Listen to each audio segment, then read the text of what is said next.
Welcome back to the Spoonie Stitcher channel. I'm Shannon the Spoonie Stitcher, you're inside the stitchery, and today is Tips and Tricks Secret Session. You won't know what the tip or trick is unless you stay tuned. Whenever I have a chain and I'm making a flat object, this is how I like to start it because it saves me time when I'm making a border. So you have your chain. This one is about 12, I think. And on the back are these little things called back bumps.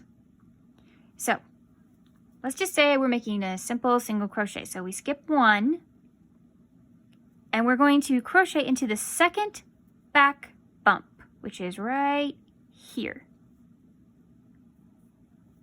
And we're just going to single crochet into that. And then here's the next one. They're pretty easy to see because they're the little ridges. They're the little things that are like 3D.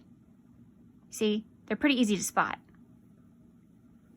And I like to crochet into those for my first row, for my first row of anything flat because I will show you what it looks like. Just gonna watch me crochet for a second, I guess.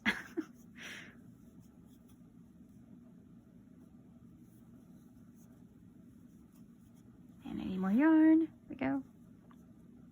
So you see what I'm doing? I'm just going into these little bumps right here.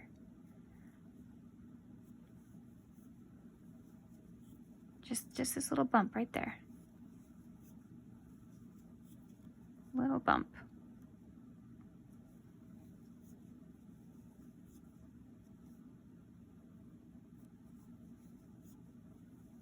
Okay, now I'm going to stop because I'm going to show you what it's looking like, and then I'm going to do the rest how you would normally start out a chain.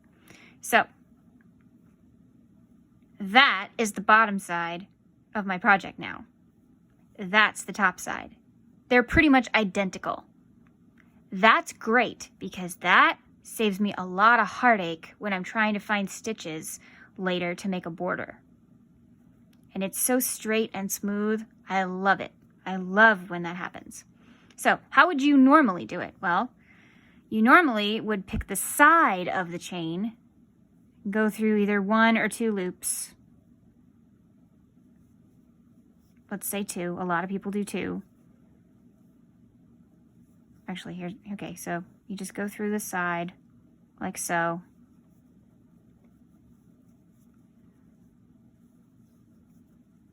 But I'm going to show you what that looks like and why I prefer the other way. Even if the other way is a little bit slower for you, it saves so much time later.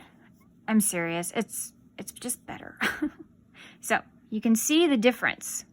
So now what we have is that, and our bottom side looks like this.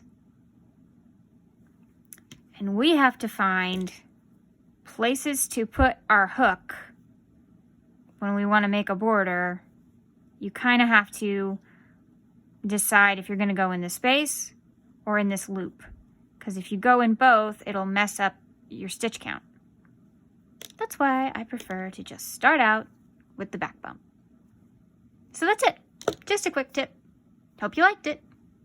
Thank you for joining me today. If you liked that tip, let me know down below. Had you ever heard of it before? If you like this video, please give it a thumbs up and share with your friends and family. Don't forget to hit the notification bell so you know every time I post a new video or tip. Maybe consider subscribing and be part of the Yarn Zebra family. We have fun over here. Have a great day.